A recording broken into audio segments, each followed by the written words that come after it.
America ನಡುವೆ ಏರ್ಪಟ್ಟಿರುವ 15 ದಿನಗಳ ಕದನ ವಿರಾಮ ನಾಳೆ ಬೆಳಗ್ಗೆ ಮುಕ್ತಾಯ ಆಗಲಿದೆ. ಅದಕ್ಕಿಂತ ಮೊದಲು ಪಾಕಿಸ್ತಾನದ ಇಸ್ಲಾಮಾಬಾದ್ನಲ್ಲಿ 2ನೇ ಸುತ್ತಿನ ಸಂಧಾನ ಸಭೆ ನಡೆಸಲಾಗುತ್ತಿದೆ. ಆದರೆ ಈ ಸಭೆಗೆ ಅಮೆರಿಕ ನಿಯೋಗ ಆಗಮಿಸ್ತಾ ಇತ್ತು. ಈ ಹಿಂದಿನಂತೆ ಉಪಾಧ್ಯಕ್ಷ JD ವ್ಯಾನ್ಸ್ ನೇತೃತ್ವದ ಸಮಿತಿ ಅಮೆರಿಕಾಗೆ ಬರ್ತಾ ಇದೆ. ಆದರೆ ಇರಾನ್ ಸರ್ಕಾರ ತನ್ನ ಭಾಗವಹಿಸುವಿಕೆಯ ಬಗ್ಗೆ ಯಾವುದೇ ಸ್ಪಷ್ಟ ಹೇಳಿಕೆ ಕೊಟ್ಟಿಲ್ಲ. ಈ ಅನಿಶ್ಚಿತತೆಯ ಕಾರಣ ಮುಂದೆ ಶಾಂತಿ ನೆಲೆಸಲಿದೆಯೋ ಅಥವಾ ಮತ್ತೆ ಕದನ ಆರಂಭವಾಗುತ್ತೋ ಅನ್ನೋ ಪ್ರಶ್ನೆ ಮೂಡಿದೆ. ಇನ್ನು ಹಿಂದೆ ಏಪ್ರಿಲ್ 11ಕ್ಕೆ ನಡೆದ ಶಾಂತಿ ಸಭೆಯು ವಿಫಲವಾಗಿತ್ತು. ಪಾಕ್ನಲ್ಲಿ ನಡೀತಾ ಇರುವ ಸಂಧಾನ ಸಭೆಗೆ ಇರಾನ್ ಹೋಗೋದು ಬಹುತೇಕ ಡೌಟ್ ಅಂತ ಹೇಳಲಾಗ್ತಿದೆ. ಇರಾನ್ ಬಂದರುಗಳ ಮೇಲೆ ಅಮೆರಿಕ ನೌಕಾ ದಿಗ್ಬಂಧನವನ್ನು ಉಲ್ಲೇಖಿಸಿ ಅಮೆರಿಕದೊಂದಿಗೆ ಮತ್ತೊಂದು ಸುತ್ತಿನ ಮಾತುಕತೆಗಾಗಿ ಇಸ್ಲಾಮಾಬಾದ್ಗೆ ಸಂಧಾನಕಾರರನ್ನ ಕಳುಹಿಸೋ ಉದ್ದೇಶ ಇಲ್ಲ ಅಂತ ಇರಾನ್ ಸೂಚನೆ ಕೊಟ್ಟಿದೆ. ಇರಾನ್ ವಿದೇಶಾಂಗ ಸಚಿವ ಅಬ್ಬಾಸ್ ಅರಾಕ್ಚಿ ಕೂಡ ಸಂಧಾನ ಸಭೆಗೆ ಇರಾನ್ನಿಂದ ಯಾವುದೇ ನಿಯೋಗ ಬರಲ್ಲ ಅಂತ ಹೇಳಿದ್ದಾರೆ. ಹರ್ಮುಜ್ ಜಲಸಂಧಿಯಲ್ಲಿ ದಿನೇ ದಿನೇ ಉದ್ವಿಗ್ನತೆ ಹೆಚ್ಚಾಗಿದೆ. ಹರ್ಮುಜ್ ಜಲಸಂಧಿ ಓಪನ್ ಆದ ಒಂದೇ ದಿನಕ್ಕೆ ಇರಾನ್ ಮತ್ತೆ ಬಂದ್ ಮಾಡಿದೆ. ಹರ್ಮುಜ್ ದಾಟೋಕೆ ಬಂದ ಹಡಗುಗಳ ಮೇಲೆ ಇರಾನ್ ಗುಂಡಿನ ದಾಳಿ ನಡೆಸಿದೆ.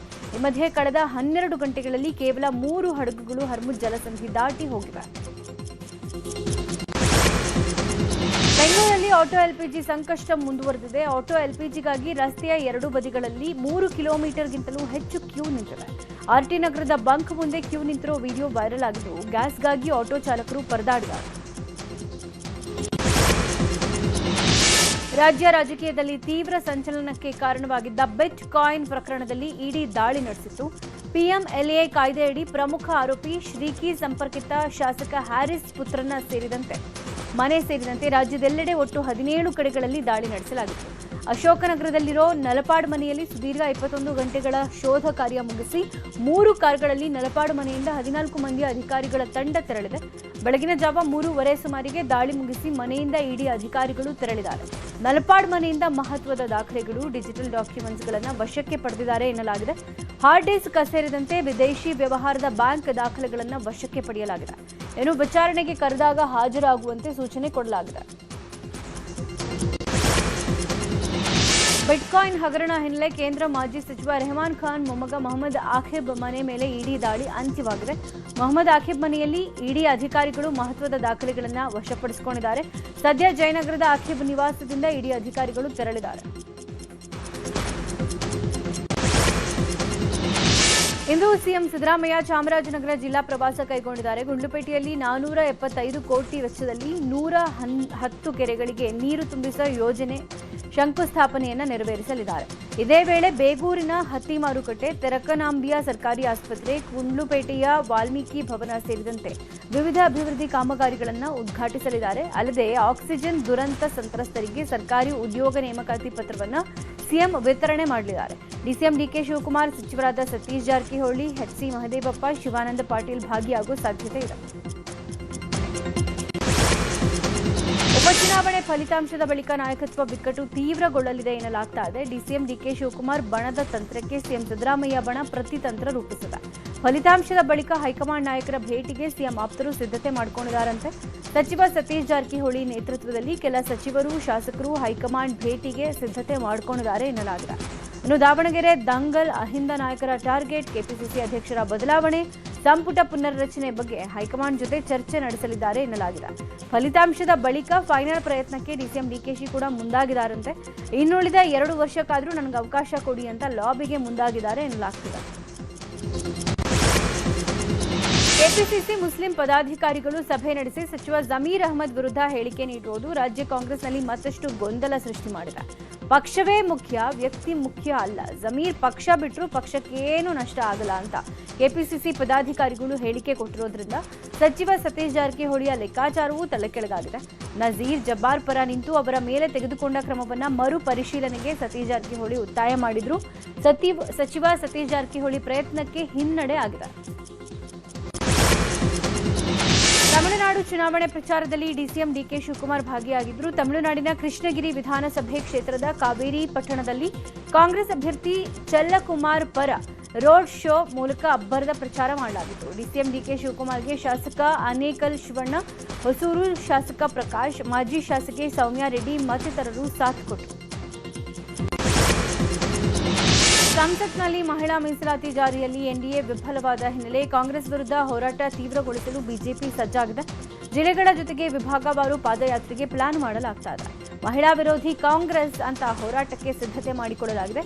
ಕಾಂಗ್ರೆಸ್ನ ಗ್ಯಾರಂಟಿಗಳಿಂದ ಮಹಿಳೆಯರನ್ನ ಸೆಳೆಯೋಕೆ ಬಿಜೆಪಿ ಸವಾಲಾಗಿದೆ. ಹೀಗಾಗಿ ಮಹಿಳೆಯರು ಪ್ರಾಂತ್ಯವಾರು ಪಾದಯಾತ್ರೆಗೆ ಪ್ಲಾನ್ ಮಾಡಿಕೊಂಡಿದ್ದಾರೆ. ಹಳೆ ಮೈಸೂರು, ಕಲ್ಯಾಣ ಕರ್ನಾಟಕ, ಮಧ್ಯ ಕರ್ನಾಟಕ ಸೇರಿ ಹಲವೆಡೆಗಳಲ್ಲಿ ಪಾದಯಾತ್ರೆ ನಡೆಸೋದರ ಮೂಲಕ ಅಂತಿಮವಾಗಿ ಬೃಹತ್ ಮಹಿಳಾ ಸಮಾವೇಶ ಆಯೋಜಿಸೋಕೆ ತೀರ್ಮಾನ ಮಾಡಲಾಗಿದೆ. ಕಾಂಗ್ರೆಸ್ ಮಹಿಳಾ ವಿರೋಧಿ ನೀತಿ ಅನುಸರಿಸ್ತಾ ಇದೆ ಅಂತ ಆರೋಪ ಮಾಡಿ ಹುಬ್ಬಳ್ಳಿಯಲ್ಲಿ ಜೆಡಿಎಸ್ನಿಂದ ಪ್ರತಿಭಟನೆ ನಡೆಸಲಾಗಿದೆ. ಹುಬ್ಬಳ್ಳಿ ಧಾರವಾಡ ಮಹಿಳಾ ಘಟಕದ ನೇತೃತ್ವದಲ್ಲಿ ಹುಬ್ಬಳ್ಳಿಯ ಸಂಗೊಳ್ಳಿ ರಾಯಣ್ಣ ವೃತ್ತದಲ್ಲಿ ಪ್ರತಿಭಟನೆ ಮಾಡಲಾಯಿತು.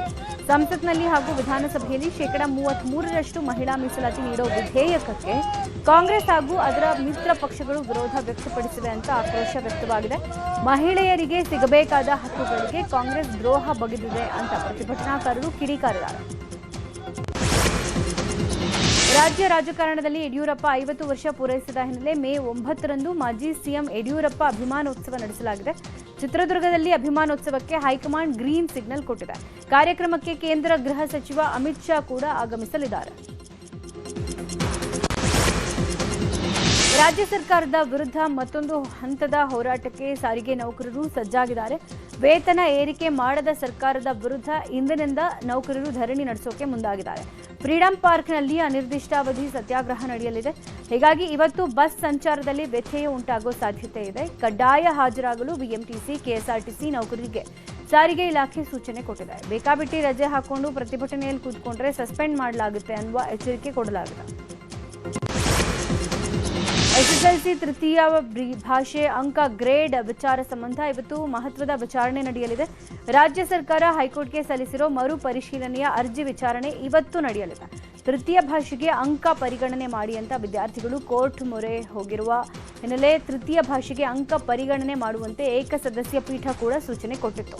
ಈ ಸಂಬಂಧ ಶಿಕ್ಷಣ ಇಲಾಖೆ ಮರು ಪರಿಶೀಲನೆ ಅರ್ಜಿ ಸಲ್ಲಿಕೆ ಮಾಡಿತ್ತು. ಹೀಗಾಗಿ ಇವತ್ತು ಮಹತ್ವದ ವಿಚಾರಣೆ ನಡೆಯಲಿದೆ. ಸಿಇಟಿ ಪರೀಕ್ಷೆಗೆ ವಸ್ತ್ರ ಸಂಹಿತೆ ಗಲಾಟೆ ತಡೆಯೋಕೆ ಕೆಇಎಯಿಂದ ಮಾಸ್ಟರ್ ಪ್ಲಾನ್ ಮಾಡಲಾಗಿದೆ. ಏಪ್ರಿಲ್ 23-24ರಂದು ನಡೆಯುವ ಕೆಇಎ ಸಿಇಟಿ ಪರೀಕ್ಷೆಗೆ 3.5 ಲಕ್ಷ ವಿದ್ಯಾರ್ಥಿಗಳು ಪರೀಕ್ಷೆ ಬರೀತಾ ಇದ್ದಾರೆ. 750 ಪರೀಕ್ಷಾ ಕೇಂದ್ರಗಳಲ್ಲಿ ಸಿಇಟಿ ಪರೀಕ್ಷೆ ನಡೆಯಲಿದ್ದು ಎಲ್ಲಾ ಕೇಂದ್ರಗಳಲ್ಲೂ ವಸ್ತ್ರ ಸಂಹಿತೆ ಅಧಿಕಾರಿಗಳನ್ನು ನೇಮಕ ಮಾಡೋಕೆ ಕೆಇಎ ನಿರ್ಧಾರ ಮಾಡಿದೆ. ಕಳೆದ ವರ್ಷ ಸಿಇಟಿ ಪರೀಕ್ಷೆ ವೇಳೆ ಜನಿವಾರ ತೆಗೆಸಿದ ವಿಚಾರಕ್ಕೆ ರಾಜ್ಯದಲ್ಲಿ ಸಾಕಷ್ಟು ವಿವಾದ ಆಗಿತ್ತು. ಈ ಹಿನ್ನೆಲೆ ಕರ್ನಾಟಕ ಪರೀಕ್ಷಾ ಪ್ರಾಧಿಕಾರ ಈ ವರ್ಷ ಫುಲ್ ಅಲರ್ಟ್ ಆಗಿದೆ. ಬೆಳಗಾವಿಯಲ್ಲಿ ಇವತ್ತು ಅದ್ಧೂರಿಯಾಗಿ ಶಿವಾಜಿ ಜಯಂತಿ ಮೆರವಣಿಗೆ ನಡೆಯಲಿದೆ. ನಗರದಲ್ಲಿ ಪೊಲೀಸ್ ಬಿಗಿ ಬಂದೋಬಸ್ತ್ ಮಾಡಲಾಗಿದೆ. ನಗರ ಪೊಲೀಸ್ ಆಯುಕ್ತ ಭೂಷಣ್ ಬೊರಸೆ ನೇತೃತ್ವದಲ್ಲಿ ಮೆರವಣಿಗೆ ನಡೆಸುವ ರಸ್ತೆ ಉದ್ದಕ್ಕೂ ಬಿಗಿ ಭದ್ರತೆ ಕೈಗೊಳ್ಳಲಾಗಿದೆ. ನಗರದ 1400 ಪೊಲೀಸ್ ಸಿಬ್ಬಂದಿ ಹಾಗೂ ಹೊರಗಿನಿಂದ 1000 ಸಿಬ್ಬಂದಿಯನ್ನು ನಿಯೋಜನೆ ಮಾಡಲಾಗಿದೆ.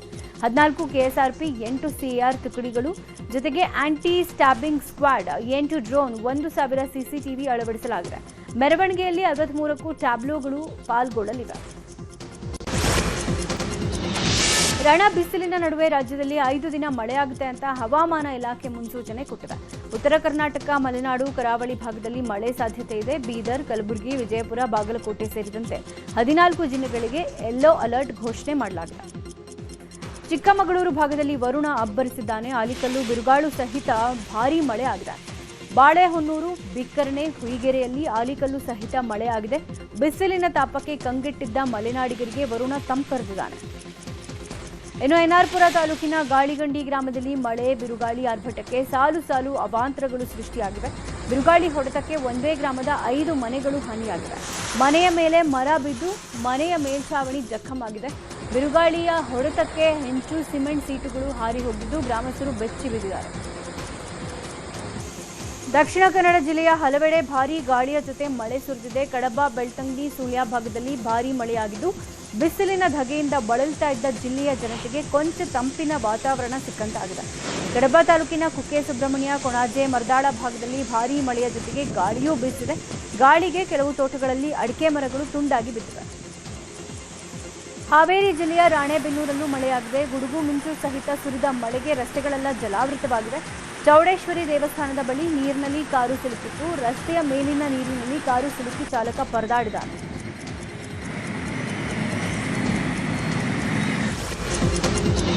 ಕೋಲಾರ ಜಿಲ್ಲೆಯ ಮುಳಬಾಗಿಲು ತಾಲೂಕಿನ ಪ್ರತಿಷ್ಠಿತ A2B ಹೋಟೆಲ್ ಮೇಲೆ ಆಹಾರ ಸುರಕ್ಷತಾ ಇಲಾಖೆ ಅಧಿಕಾರಿಗಳು ದಾಳಿ ನಡೆಸಿದ್ದಾರೆ. ಹೋಟೆಲ್ನಲ್ಲಿ ಅವಧಿ ಮೀರಿದ 100 ಲೀಟರ್ ಹಾಲು, 15 ಕೆಜಿ ಮೊಸರು ಪತ್ತೆಯಾಗಿದೆ. ಹೋಟೆಲ್ ಮಾಲೀಕರಿಗೆ 99,999 ರೂಪಾಯಿ ದಂಡ ವಿಧಿಸಲಾಗಿದೆ. ಮುಳಬಾಗಿಲು ತಾಲೂಕಿನ ಮಲ್ಲಪ್ಪನಹಳ್ಳಿ ಬಳಿಯ ರಾಷ್ಟ್ರೀಯ ಹೆದ್ದಾರಿ 25ರ ರಸ್ತೆ ಬದಿ ಇರುವ ಆದ್ಯಾರ್ ಆನಂದ ಭವನ್ ಹೋಟೆಲ್ನಲ್ಲಿ ಗುಣಮಟ್ಟವಿಲ್ಲದ ಆಹಾರ ಪೂರೈಕೆಯ ದೂರು ಕೇಳಿಬಂದ ಹಿನ್ನೆಲೆ ದಾಳಿ ನಡೆದಿದೆ. ಮುಳಬಾಗಿಲು ತಹಶೀಲ್ದಾರ್ ಗೀತಾ ಉಪಸ್ಥಿತಿಯಲ್ಲಿ ಆಹಾರ ಸುರಕ್ಷತಾ ಇಲಾಖೆ ಅಧಿಕಾರಿಗಳು ದಾಳಿ ನಡೆಸಿದರು. ಕೊನೆಗೂ ಕನಕಗಿರಿ ಉತ್ಸವಕ್ಕೆ ಮುಹೂರ್ತ ಫಿಕ್ಸ್ ಆಗಿದೆ. ಮೇ 9 ಹಾಗೂ 10ರಂದು ಅದ್ದೂರಿ ಉತ್ಸವ ನಡೆಸಲು ತೀರ್ಮಾನಿಸಲಾಗಿದೆ. ಈ ಹಿನ್ನೆಲೆ ಏಪ್ರಿಲ್ 21ರ ಸಂಜೆ ಕನಕಗಿರಿಯ ಶ್ರೀ ಕನಕಾಚಲಪತಿ ದೇವಸ್ಥಾನದಲ್ಲಿ ಪೂರ್ವಭಾವಿ ಸಭೆ ಕರೆಯಲಾಗಿದೆ. ಕೊಪ್ಪಳ ಉಸ್ತುವಾರಿ ಸಚಿವ ಶಿವರಾಜ್ ತಂಗಡಗಿ ಅಧ್ಯಕ್ಷತೆಯಲ್ಲಿ ಸಭೆ ನಿಗದಿಯಾಗಿದೆ. 5ನೇ ಬಾರಿ ಕನಕಗಿರಿ ಉತ್ಸವ ನಡೆಯಲಿದೆ. ಕಳೆದ ವರ್ಷ ಸ್ಥಳೀಯರ ವಿರೋಧದಿಂದ ಉತ್ಸವ ಆಗಿರಲಿಲ್ಲ. ಈ ಬಾರಿಯೂ ಉತ್ಸವ ನಡೆಯುವ ಕುರಿತು ಅನಿಶ್ಚಿತತೆ ಇತ್ತು. ಆದ್ರೆ ಈಗ ಉತ್ಸವಕ್ಕೆ ಮುಹೂರ್ತ ಫಿಕ್ಸ್ ಆಗಿದೆ. ಜಪಾನ್ ದೇಶದ ಉತ್ತರ ಇವಾಟೆ ಪೆಸಿಫಿಕ್ ಸಮುದ್ರದಲ್ಲಿ ಭೂಕಂಪ ಆಗಿದೆ. ರಿಕ್ಟರ್ ಮಾಪಕದಲ್ಲಿ 7.5ರಷ್ಟು ತೀವ್ರತೆ ದಾಖಲಾಗಿದೆ. ಜಪಾನ್ ದೇಶದ ಕಾಲಮಾನ ಸಂಜೆ 4 ಗಂಟೆ 53 ನಿಮಿಷಕ್ಕೆ ಪ್ರಬಲ ಭೂಕಂಪ ಸಂಭವಿಸಿದೆ. 100 ಕಿಲೋಮೀಟರ್ ದೂರದಲ್ಲಿರುವ ದೊಡ್ಡ ದೊಡ್ಡ ಕಟ್ಟಡಗಳು ನಡುಗಿವೆ. ಭೂಕಂಪದ 40 ನಿಮಿಷಗಳ ನಂತರ ಇವಾಟೆಯ ಕುಜಿಯಲ್ಲಿರುವ ಬಂದರಿನಲ್ಲಿ 80 ಸೆಂಟಿಮೀಟರ್ ಸುನಾಮಿ ಅಲೆಗಳು ಅಪ್ಪಳಿಸಿವೆ. ಹೀಗಾಗಿ ಜಪಾನ್ ಸರ್ಕಾರ ಸುನಾಮಿ ಎಚ್ಚರಿಕೆಯನ್ನು ರವಾನಿಸಿದೆ. ಇಂದಿನಿಂದ ಕೇಂದ್ರ ರಕ್ಷಣಾ ಸಚಿವ ರಾಜನಾಥ್ ಸಿಂಗ್ 3 ದಿನಗಳ ಕಾಲ ಜರ್ಮನಿ ಪ್ರವಾಸ ಕೈಗೊಳ್ತಾ ಇದ್ದಾರೆ. 3 ದಿನಗಳ ಪ್ರವಾಸದಲ್ಲಿ 90,000 ಕೋಟಿಯ ರಕ್ಷಣಾ ಒಪ್ಪಂದದ ಬಗ್ಗೆ ಚರ್ಚೆ ನಡೆಸಲಿದ್ದಾರೆ ಎನ್ನಲಾಗಿದೆ. ಅಜೆಂಡಾದಲ್ಲಿ ಸಬ್ಮರೀನ್ ಒಪ್ಪಂದ ಇದೆ ಅಂತ ಉನ್ನತ ಮೂಲಗಳು ತಿಳಿಸಿವೆ. ಭಾರತಕ್ಕೆ ಒಟ್ಟು 6 ಅಡ್ವಾನ್ಸ್ ಸಬ್ಮರೀನ್ ತೆರವು ಬಗ್ಗೆ ಚರ್ಚೆಗಳು ಆರಂಭಗೊಂಡಿವೆ. IPL 19ನೇ ಆವೃತ್ತಿಯ 30ನೇ ಪಂದ್ಯದಲ್ಲಿ ಗುಜರಾತ್ ವಿರುದ್ಧ ಮುಂಬೈ ಇಂಡಿಯನ್ಸ್ 99 ರನ್ಗಳಿಂದ ಭರ್ಜರಿ ಗೆಲುವು ದಾಖಲಿಸಿದೆ. ಅಹಮದಾಬಾದ್ನಲ್ಲಿ ನಡೆದ ಪಂದ್ಯದಲ್ಲಿ ಟಾಸ್ ಸೋತು ಮೊದಲು ಬ್ಯಾಟ್ ಮಾಡಿದ ಮುಂಬೈ ತಂಡ 20 ಓವರ್ಗಳಲ್ಲಿ 5 ವಿಕೆಟ್ ನಷ್ಟಕ್ಕೆ 199 ರನ್ ಗಳಿಸಿತ್ತು. ಮುಂಬೈ ಪರ ತಿಲಕ್ ವರ್ಮಾ ಭರ್ಜರಿ ಶತಕ ಸಿಡಿಸಿದ್ರು. 200 ರನ್ಗಳ ಗುರಿ ಬೆನ್ನತ್ತಿದ್ದ ಗುಜರಾತ್ ತಂಡ ನೀರಸ ಪ್ರದರ್ಶನ ನೀಡಿದೆ. ಕೇವಲ 100 ರನ್ಗಳಿಗೆ ಸರ್ವಪತನ ಕಂಡಿದೆ. IPLನ 31ನೇ ಪಂದ್ಯದಲ್ಲಿ Sunrisers Hyderabad versus Delhi capitals ಪಂದ್ಯ ಇರುತ್ತೆ. ಹೈದರಾಬಾದ್ನ ರಾಜೀವ್ ಗಾಂಧಿ ಮೈದಾನದಲ್ಲಿ ಪಂದ್ಯ ನಡೆಯಲಿದೆ. ಹೈದರಾಬಾದ್ ಸರಣಿಯಲ್ಲಿ ಆಡಿರೋ 6 ಪಂದ್ಯಗಳಲ್ಲಿ 3ರಲ್ಲಿ ಗೆಲುವು ಸಾಧಿಸಿದೆ. ಅಂಕಪಟ್ಟಿಯಲ್ಲಿ 4ನೇ ಸ್ಥಾನದಲ್ಲಿದೆ. ಇತ್ತ ಡೆಲ್ಲಿ ಕ್ಯಾಪಿಟಲ್ಸ್ ಸರಣಿಯಲ್ಲಿ 5 ಪಂದ್ಯಗಳಾಡಿದೆ. 3 ಪಂದ್ಯಗಳಲ್ಲಿ ಗೆಲುವು ಸಾಧಿಸಿದೆ. 5ನೇ ಸ್ಥಾನದಲ್ಲಿದೆ. ಇವತ್ತಿನ ಪಂದ್ಯದಲ್ಲಿ ಗೆಲುವು ಯಾರ ಪಾಲಾಗುತ್ತೆ ಅನ್ನೋದನ್ನು ಕಾದು ನೋಡಬೇಕು. ಟೀಸರ್ ಹಾಡುಗಳ ಮೂಲಕ ಸದ್ದು ಮಾಡಿರೋ ದೇವದಾಸ್ನ ಲೀಲಾ ತುಳು ಸಿನಿಮಾ ಏಪ್ರಿಲ್ 24ರಂದು ಕರಾವಳಿಯಾದ್ಯಂತ ಬಿಡುಗಡೆ ಆಗಲಿದೆ. ಈ ಚಿತ್ರದ ಮೂಲಕ ತುಳು ಸಿನಿಮಾಗೆ ಮೊದಲ ಬಾರಿಗೆ ಬಾಲಿವುಡ್ ಟಚ್ ಕೊಡಲಾಗಿದೆ. ಪುತ್ತೂರಿನಲ್ಲಿ ಚಿತ್ರದ ನಾಯಕ ಎಲ್ಟನ್ ಜಾನ್ ಮತ್ತು ನಿರ್ಮಾಪಕ ದೀಪಕ್ ಸಿಂಗ್ ಸುದ್ದಿಗೋಷ್ಠಿ ನಡೆಸಿದ್ರು. ಏಪ್ರಿಲ್ 24ಕ್ಕೆ ದೇವದಾಸ್ನ ಲೀಲಾ ತುಳು ಸಿನಿಮಾ ಬಿಡುಗಡೆ ಆಗುತ್ತೆ. ಚಿತ್ರವನ್ನು ಜಯಂತಿ ಪ್ರೊಡಕ್ಷನ್ ಬ್ಯಾನರ್ನಲ್ಲಿ ನಿರ್ಮಾಣ ಮಾಡಲಾಗಿದೆ. ಇದು ನನ್ನ 4ನೇ ಸಿನಿಮಾ. ಒಂದು ಉತ್ತಮ ಸಂದೇಶವಿರೋ ಚಿತ್ರ ಆಗಿದೆ. ದೇವದಾಸ್ನ ಲೀಲಾ ಡ್ಯಾನ್ಸ್ ಆಂಥೆಮ್ ಹಾಡಿನಲ್ಲಿ ಬಾಲಿವುಡ್ ಖ್ಯಾತ ಕೊರಿಯೋಗ್ರಾಫರ್ ರೆಮೋ ಡಿಸೋಜಾ, ಗೀತಾ ಕಪೂರ್, ಟೆರಾನ್ಸ್ ಲೂಯಿಸ್, ಪುನೀತ್, ರಜಿತ್ ದೇವ್ ಮುಂತಾದವರು ಹೆಜ್ಜೆ ಹಾಕಿದ್ದಾರೆ ಅಂತ ಹೇಳಿದರು.